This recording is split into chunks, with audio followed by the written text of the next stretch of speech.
that social development stand part of the schedule. Mr. Chairman. Dr. Rajim Prasad. No, Thank you.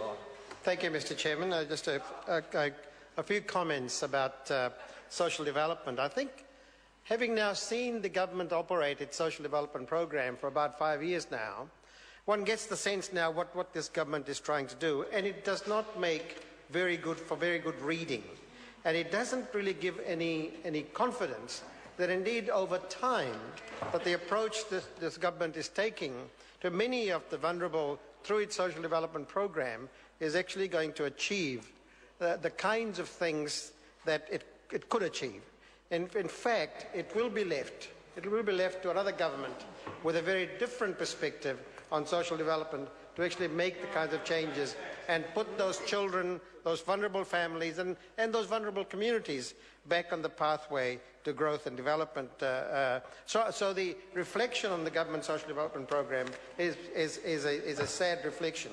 And my prediction is that in the end, while they use the language of the underclass, over time it will produce a bigger underclass. It will produce more people that will live lives of quiet desperation.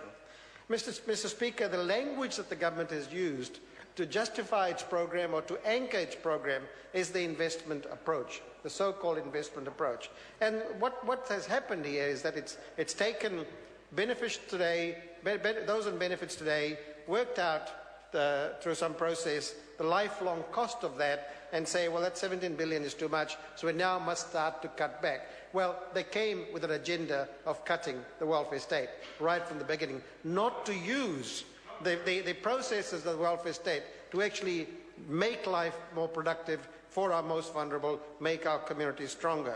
And so what they've produced through that kind of ideology is a punitive approach. So it's amazing. Every welfare reform program that we have seen from this government over 5 years has led to a lot of sadness on this side of the House, and a great deal of glee, and even high-fiving on the last one, that here we are, we've destroyed the system that was designed to care for the most vulnerable. That approach is punitive. Do government members think about what's happening, what's going to happen to those families who cannot have access to those resources now, and that they need, but will be taken away because somebody has calculated that you weren't supposed to have another child when you're younger, when you had one just over 5 anyway. And when that happens, we're going to apply a whole series of punitive action to destroy the ability of parents to be parents.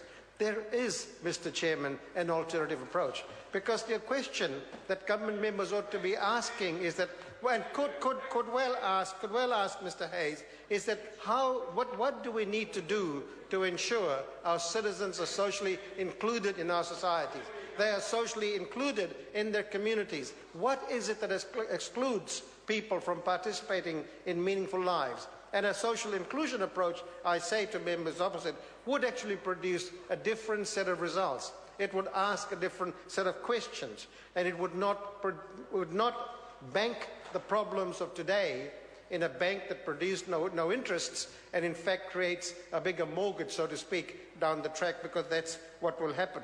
And so the welfare reform programs are really moribund of ideas of change, and they haven't managed, Mr. Chairman, to really come up with a set of ideas, with a set of principles that could produce the kind of society we could be producing. If we look at child, youth and family, now we know that the outcomes for vulnerable children are horrible. We've had the green paper, we've had the white paper, and so we've got this thing on a slow burner to somehow, in 10 to 15 years, achieve change. Now, the lives of children, the 6 months, 1 year, 2 years, 3 years, today is a lifetime for these young children. And yet the programs of this government, the social development programs, actually freezes them in the time frame when their brain development is taking place at a rate of knots, that the very things that create those synaptic connections in their brains are not being provided. So Child, Youth and Family has become this organization that is so bogged down with its own processes that it's now unable provide the kinds of services and programs that's required. So there is much then, Mr. Speaker, and there's not much in the social development program of this government and the money it's spending that is actually going to produce the kinds of results. What it does do is feed into the negative mindset of those that don't like this area of work. Thank you, Mr. Chairman. The Honourable Phil Heatley. Thank you, Mr. Speaker. I'd just like to reiterate that one of the approaches that